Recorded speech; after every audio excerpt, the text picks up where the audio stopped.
Good morning, ladies and gentlemen, and welcome to this very beautiful Brisbane day today. 28 degrees and mostly sunny throughout. You can't get better than this, as they reckon.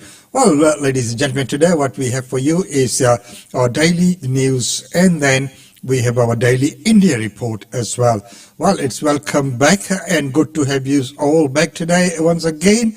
So right now, let's get into the news. And that devastating news of that aeroplane crash in Nepal. And as we know, there was an Australian on board as well.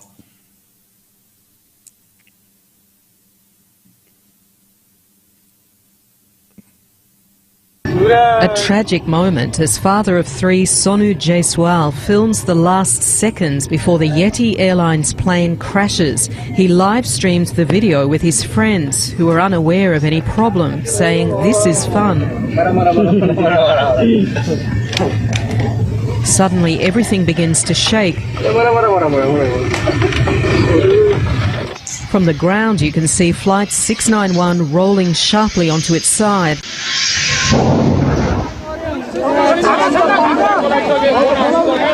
People rushed to the scene, but it was impossible to save any of the lives on board.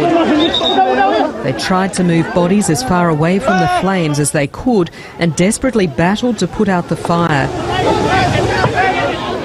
The Yeti Airlines twin-engine propeller plane crashed into a steep ravine. Minutes before, it was about to land in the tourist town of Pokhara, the gateway to the Himalayas.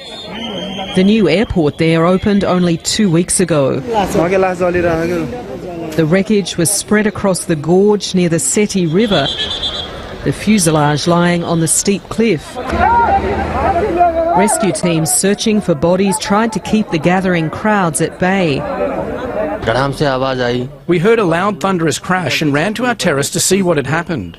We saw a lot of smoke and realised it was a plane crash and we rushed to the site. Bodies were pulled from below in red and black plastic bags. Nepal has a tragic history of fatal air crashes, rapidly changing weather conditions in mountainous terrain and an ageing fleet make it one of the riskiest places to fly. Distraught relatives arrived at Kathmandu Airport, where the flight originated, desperate for information. All 72 on board were killed. 15 were foreigners, one Australian, Myron Love from Sydney, who was passionate about surfing, photography and travelling. Our hearts go out to all of the families of the crew and passengers. There was, as you know, an Australian on board. Investigators have started piecing together what happened to the 15-year-old ATR 72 aircraft as they try to discover the reasons behind the country's worst air crash in 30 years. Anne Barker, ABC News. The worst air crash in 30 years and all 72 on board Paris, and it was just about to land. We know from some other reports that the pilot had asked to be given permission to land in the other runway. Apparently there's two runways, one a new one which has just been opened a few weeks back. Well, we pray for the families and everyone as they grieve through this very, very tragic moment. Well, right now, people love going to Tasmania. But right now, if you've got the bucks, if you've got the mullah, you can buy a whole entire town. Could this be Australia's answer to Schitt's Creek? You're looking at a whole town that is currently for sale, complete with a church, caravan park and a lake. Tarraleah Estate, perched in Tasmania's Central Highlands, sits on 147 hectares and is an old hydro workers village from the 1930s. It has restaurants, telco infrastructure and road networks, and unlike Schitt's Creek, this property is somewhere Moira Rose would probably be happy to stay. You bought a small town in 1991, Johnny. Yes, I bought that as a joke for my son. Wait, you actually purchased that town? Yes, I purchased the town. How else could I get the deed? If you didn't watch Schitt's Creek, you've got to go and watch it. Go and catch up. The man tasked with finding the buyer for this entire town is Property Representative Ed Mackay. Joins us now from Battery Point in Tasmania. Thanks for joining us, Ed. $12 million. What does it get you? Look, it's quite an interesting property, this one, Tarraleah. It was obviously created for the hydroelectric scheme. So it's quite extensive. I mean, where it all began was back in the 1800s, where they were actually looking how to create this sort of hydroelectric scheme in Tasmania. And during the 1920s and 30s, that's when it sort of came to fruition. Initially, the workforce lived in really sort of substandard conditions up there. And I know you probably know it's quite cold, and they were in tents and basic huts. And then it wasn't until the late 1930s that more permanent houses were constructed for the workers and their families. There's a lodge, a caravan park, a conference centre, but there's no people. Why is there no one there?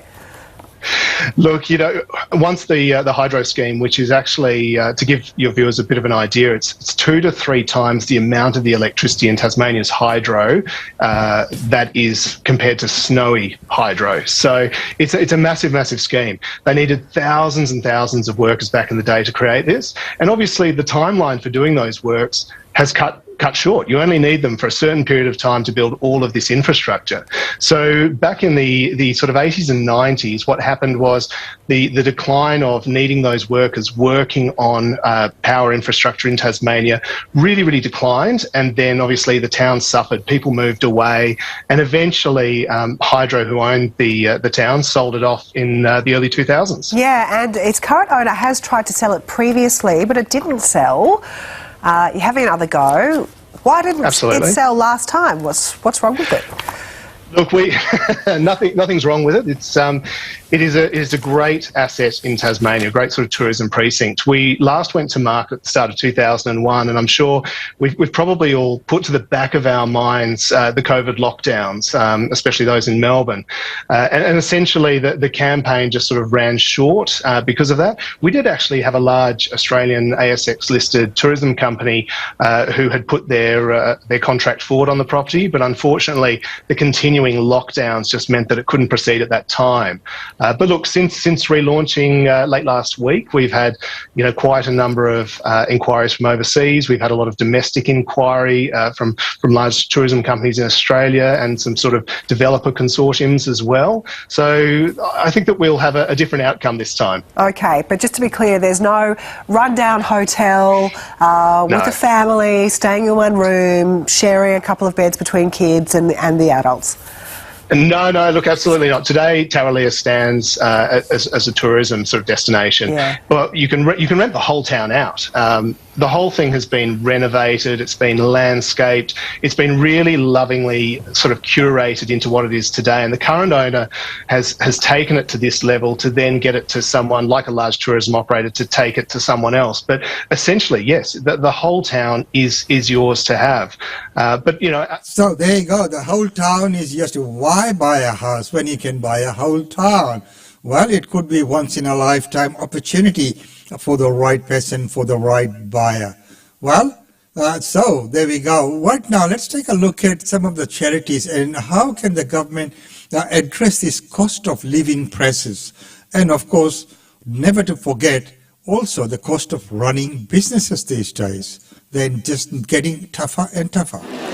More Australians than ever are relying on boxes like these to get them through the week. These in there as well? With everyday expenses taking bigger bites out of household budgets. We have more than 1 million people a month seeking food relief across the Food Bank network. But support is stretched thin with so many people seeking help. Right now, we're not getting enough food to those who need it. The cost of living crisis is getting worse. Food Bank says it has a simple solution to increase stock, calling for a tax incentive for farmers, manufacturers and wholesalers to donate food that would otherwise be dumped. Similar policies have been successful overseas. We know a national food donation tax incentive would lead to 100 million meals extra per year by 2030. That would be a game changer for us. We will continue to listen to the charity sector, to Food Bank and others. There are some tax breaks that exist already. There are a lot of businesses doing the right thing. Some say the proposal will just be a band-aid solution to an entrenched problem. The reality, though, is we will not be able to respond to this cost of living crisis through donation. We've consistently said the government needs to move urgently to lift the adequacy of income support. We would like to see them implement that as quickly as possible. Ahead of the federal budget in May, the government is taking advice from a new expert committee on how to tackle economic disadvantage, including the potential to raise social security payments. But the Treasurer has made it clear any changes will still need to stack up against the budget bottom line. As a Labor government, you would always like to do more. None of these proposals which are put to us and which we listen to respectfully come without a hefty price tag. A difficult budgetary balancing act. Dana Morse, ABC News. And of course, it is always a balancing act. Well, right now, we'll go to first, into the veggie section. Let's do what? First of all, let's look at the potato shortage. It's incredibly challenging, both at the farm level, and our empathy goes out to consumers and fish and chip shops and restaurants, because it's not going to ease up anytime soon, I hate to say. Yeah, talk us through the conditions that you need to grow potatoes and why it's such a bad season. Yeah, so potatoes, they love warm, dry weather, and to be able to, they're very intensively farmed crop, so we do need to be able to get on the ground multiple times during that season to make sure they're fit and healthy, and we're getting the best potato out to the consumer. And we just haven't had that this year. We've had challenges. So some areas have multiple crops, and they've had difficulties with the harvest, which we're starting to see flow through the supply chain now. And then in other areas, such as here in the Central Highlands of Victoria and down in Tassie, we've had really big delays in getting that crop into the ground because it was just too wet for too long. Yeah. To be able to work up the ground to get the crop in. And whereabouts do we grow potatoes in Australia? So they're a pretty versatile crop, and we do grow them right across the whole country, actually. So obviously WA, but we've also got South Australia. There's 3 main regions here in Victoria, down in Tasmania, up in the Riverina of New South Wales, and then up in the Atherton Tablelands of Queensland as well. So pretty much everywhere. You've drawn a map there of areas that have been affected by floods in the last year or so, making it really tricky. Are there international factors at play here as well? There certainly are. Usually we grow about 70% of the potatoes that we use here in Australia. So there you go, the potato shortage. So guys, just go easy on those chips. Maybe if you can order your meal, so don't need the chips, no sides please today, just the mains will do us. Save the potatoes. As in farming, they say timing is very crucial. So if you cannot get the ground tilled in the right time, as it was the case this time because of the heavy rain and the soil being too waterlogged for tilling. And this is the result now that we face with the shortage of potatoes. Well, right now, as the shortage of potatoes, so are other groceries as well, with the grocery prices going up as well. And we know there are people who have their little veggie patches, but right now they are prone to thieves. In 12 months, this went from a bare paddock to a prosperous community garden in Newtown. While the main aim is to enjoy the fruits of their labour, many members donate excess vegetables to family members or people doing it tough. And add value to the community, and a community that's probably in more need these days than perhaps they've been in the past. But thefts from vegetable gardens are on the rise. In some cases, thieves are taking off with entire crops, which took months to grow. Went for a bit of a wander around and found that every single lettuce that we had in the garden had been cut.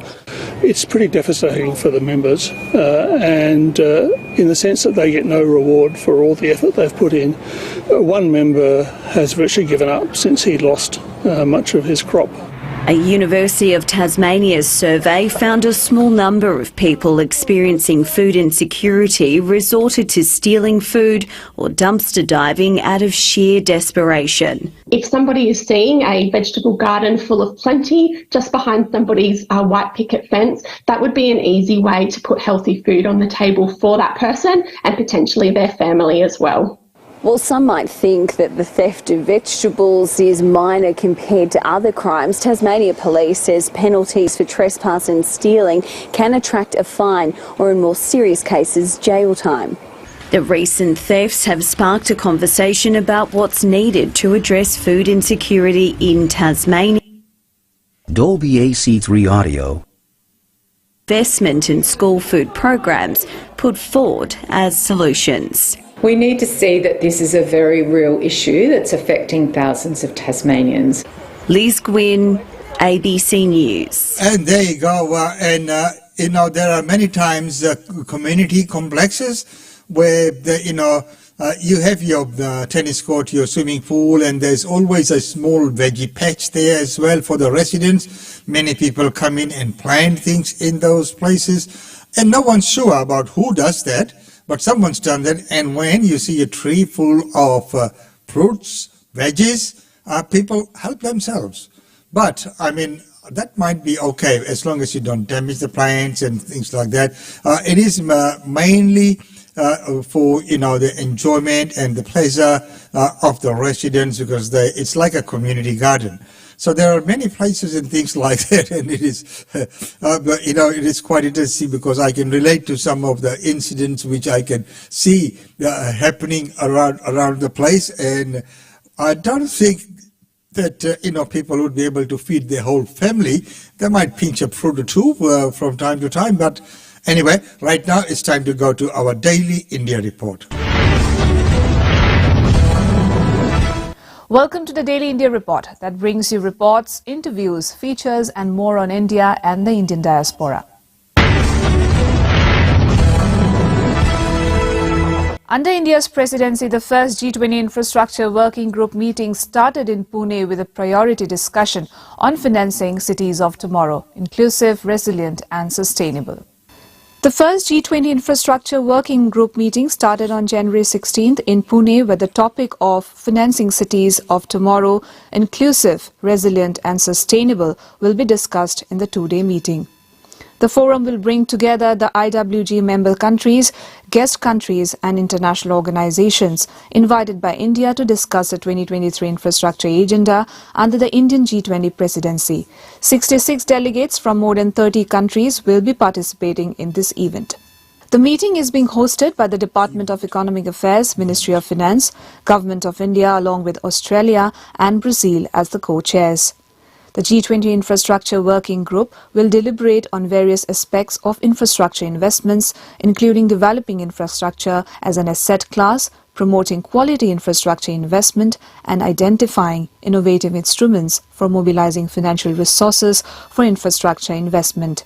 The G20 meeting was preceded by a number of Jan Bhagidari initiatives by the Pune Municipal Corporation and other Pune city stakeholders, including lectures on G20, a seminar on making cities future ready and importance of urban development, a G20 cyclothon, a motorbike rally, on National Youth Day, Swachhata Drive and model G20 discussions in the educational institutions.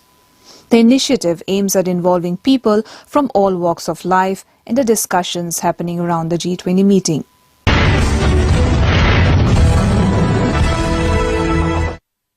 Fulfilling its poll promise, the Congress government in Himachal Pradesh has restored old pension scheme in the state after similar moves in Rajasthan and Chhattisgarh states. Indian National Congress leader Rahul Gandhi on January 15th hailed the Himachal Pradesh government's decision to restore the old pension scheme in its first cabinet meeting, saying the Congress means trust. The Congress government in the state of Himachal Pradesh on January 13th approved the restoration of the old pension scheme in its first cabinet meeting, calling it a lorry gift to 1.36 lakh employees who currently are under the new pension scheme. The Congress had promised to restore the old pension scheme at the first meeting of the government, and it stood by the promise. Taking to Twitter, Rahul Gandhi said the Congress had brought back the OPS in Rajasthan, Chhattisgarh and now Himachal Pradesh. The senior Congress leader in a tweet in Hindi said a committee was also constituted in the state to implement Har Ghar Lakshmi, a scheme to provide Rs 1,500 per month to women in 30 days. Congress means trust.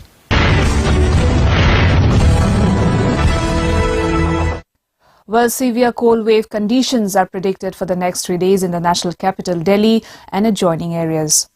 The India Meteorological Department has predicted 3 days of intense cold wave in the national capital Delhi and adjoining areas between January 16th and 18th as frosty winds continue to whip the plains of North and Northwest India, bringing minimum temperatures down to the range of 3 to 5 degrees Celsius in many areas. The minimum temperature in Delhi is likely to fall to 3 degrees Celsius starting from January 16th, while the minimum temperatures are likely to fall by about 2 degrees Celsius over many parts of northwest and central India till January 17th to 18th. Cold to severe cold wave conditions are very likely over many parts of Delhi, Haryana, Rajasthan and Punjab states during this period. From January 17th, western disturbances might provide some relief from the chilly weather. Ground frost is also likely at isolated places in Himachal Pradesh, Punjab, Haryana and Rajasthan from January 16th to 18th.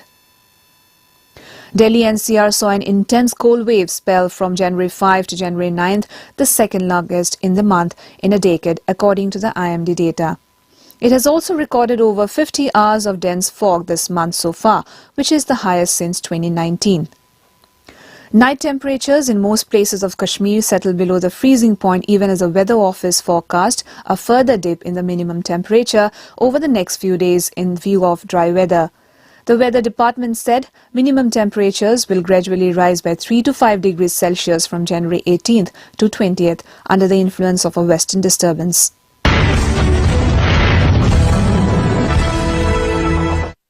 Equity benchmark Sensex opened in green on January 16th as bank stocks gained more than 1%. Indian domestic equity markets started higher on January 16th, lifted by HDFC Bank, Bajaj Twins, IndusInd Bank, SBI, SGFC and HCL Tech. The S&P BSE Sensex advanced 295 points to reach 60,556 levels in early deals. The Nifty 50 meanwhile held above the 18,000 mark at 18,030, up 74 points.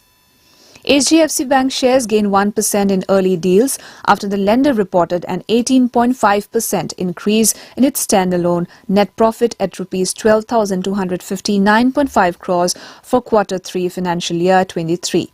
NII registered a growth of 24.6% on year to Rs 22,987 crores.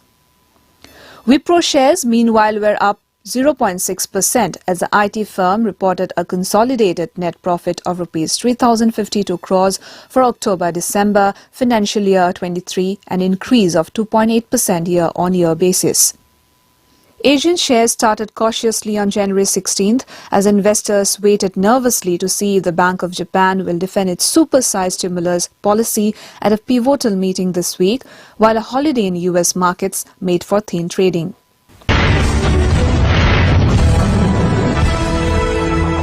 January 15th was a day when the Indian cricket team entered history books for more than one reason as Virat Kohli's 46th ODI ton led India to a record 317-run victory over neighbouring Sri Lanka in Thiruvananthapuram. Indian cricket team led by Rohit Sharma made history on January 15, 2023 as India decimated the Sri Lankan team to complete a 3-0 whitewash in the Mastercard ODI Trophy 2023. India achieved the greatest margin of victory by runs in 50 over international cricket as it defeated Sri Lanka by a mammoth 317 runs in the third ODI played in Thiruvananthapuram on January 15th. India surpassed New Zealand's 290-run victory over Ireland in Aberdeen in July 2008. Before this, India's largest margin of victory was a 257-run triumph over Bermuda during the 2007 World Cup in Port of Spain. India batted first and the openers put on a 95-run opening stand before skipper Rohit Sharma got out. In came Virat Kohli, who steadily but firmly played himself in while Shubman Gill went all guns blazing. Gill scored his second century in the process as he stitched a memorable 131-run stand with Virat. After Gill went, Kohli upped the ante and scored freely as he belted 13 fours and 8 sixes. He helped India to get to 390 in their stipulated 50 overs. Chasing India's daunting total, Sri Lanka was bowled out for a meagre 73 runs in just 22 overs. Mohammad Shiraz wreaked havoc on Sri Lanka with figures of 4 for 32 in 10 overs, Mohammad Shami 2 for 20 and Kuldeep Yadav 2 for 16, then combined to mop up the remaining wickets and seal a comprehensive victory.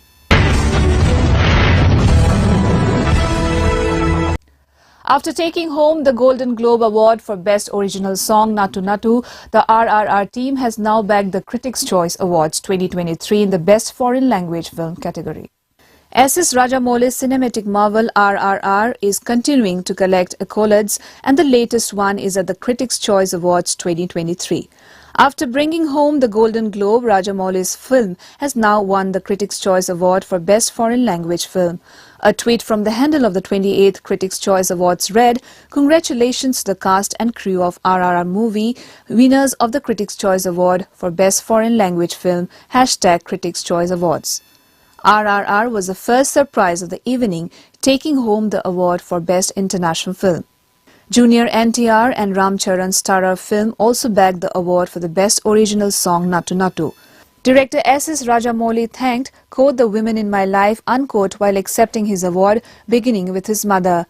She thought school education was overrated and she encouraged me to read comics and storybooks, and she encouraged my creativity, said Rajamouli, who also thanked his wife, costume designer Rama Rajamouli.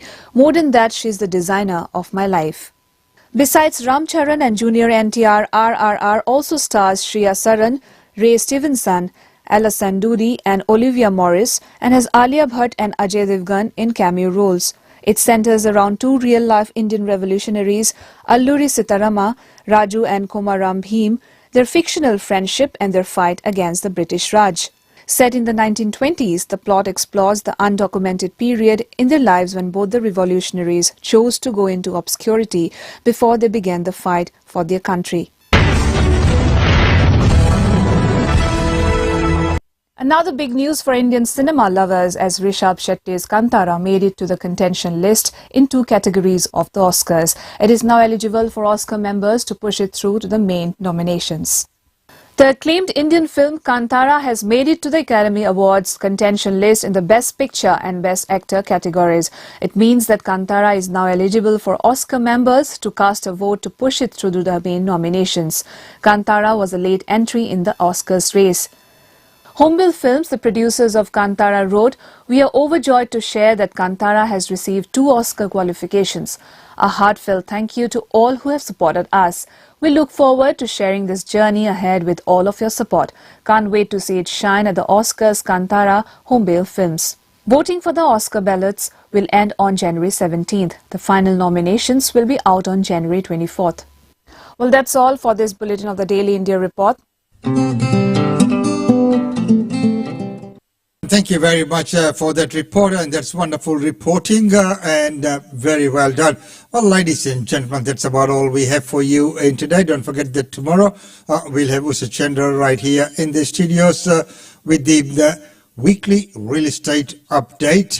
And as we get back into the swing of things for 2023, and it's going to be a wonderful year, and we can feel that. People are recharged, revived, and new modus operandi in place as well for many businesses. Well, until tomorrow, it's goodbye from us.